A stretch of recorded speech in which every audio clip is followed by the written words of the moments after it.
show you throughout this video.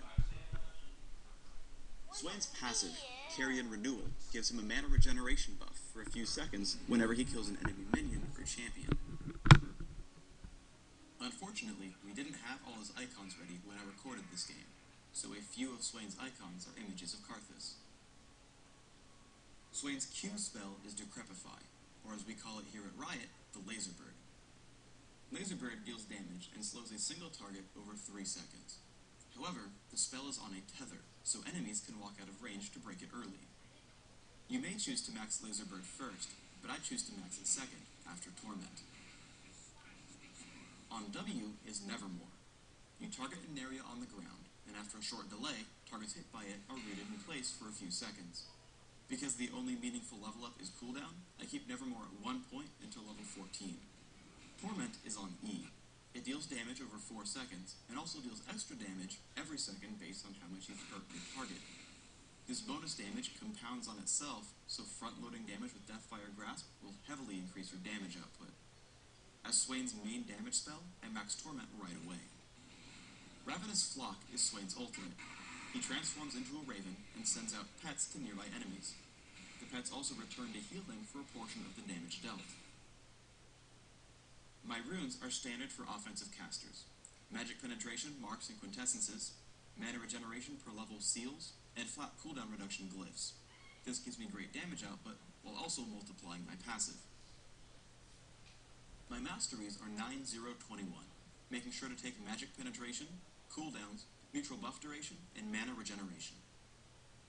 I take Ignite and Flash to increase my damage output and maneuverability, which are two things Swain desperately needs. Ignite becomes more powerful with Torment, and I can Flash to escape enemies or to initiate a full combo. Right at level 1, you want to assess your lane. Swain is a great solo mid champion, so look at whom you're fighting. For someone like Tristana, who's easy to harass and relies on last hits, you want to be extremely aggressive because you'll win all your fights. Against someone like Vladimir, however, I'm wasting my time harassing him, should be focusing more on last-hitting enemy minions. Let's look at Swain's default spell combo. Open with Laser Bird, which will slow your opponent so that you can catch up to Torment and prevent him from dodging Nevermore. Follow up by last-hitting a minion to recoup your mana cost and keep at it. This skill order will change in other circumstances, but while laning, you should always try to keep preparing the QEW combo. Here's a general tip. Never, ever put yourself this far forward when your opponents have a jungle. It's way too easy for Warwick to crush me when this happens. This problem can be avoided by dropping wards in the river near the brush in mid. Your ideal combo for damage output is Nevermore, Torment, Laser Bird.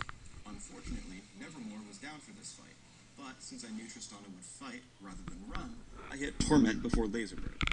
If you cast your spells quickly enough, your first tick of damage will apply before Torment's first damage check, giving you the best synergy with its multiplicative effect. In the aftermath, I use Ravenous Flock with my passive to recoup some health and mana. Finding Vladimir in mid, I do two things. I hold off on casting Nevermore or Torment until after he Sanguine Pools, but I also make a silly mistake. It's okay to overshoot Nevermore, because if your opponent turns around to dodge it, he'll just stay in range of Ravenous Flock and another Laser Bird. But I cast it too short, so he just walked right past it. Now, let's look at your positioning in a big fight. At first, I feel safe, because Vladimir has overextended. However, Warwick hits me with his ultimate and forces me to flash out. Seeing no one close to him, I walk back in for Laser Bird and Torment. Once I see he's guaranteed to die, I run backwards. This allows me to dodge Tristana's rocket jump, use Ignite and Deathfire Grasp to drop her, and again back off when I know she'll die. This is actually a really big deal with casters.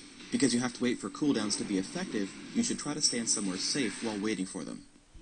Here's the third order for your skills. If you're afraid of your opponent dodging Nevermore, you want to cast it right after Laser Bird with Torment at the end. If you cast Torment in time, you'll be able to land Nevermore's damage before the first damage check on Torment. Finally, I get into a fight where I get to use most of my full combo. Ravenous Flock with Riley's Crystal Scepter slows Warwick so I can catch up. I screw up and actually use Deathfire Grasp before Torment, so make sure to cast them in the right order yourself. Regardless, my slows allow the rest of my team to catch up and kill him.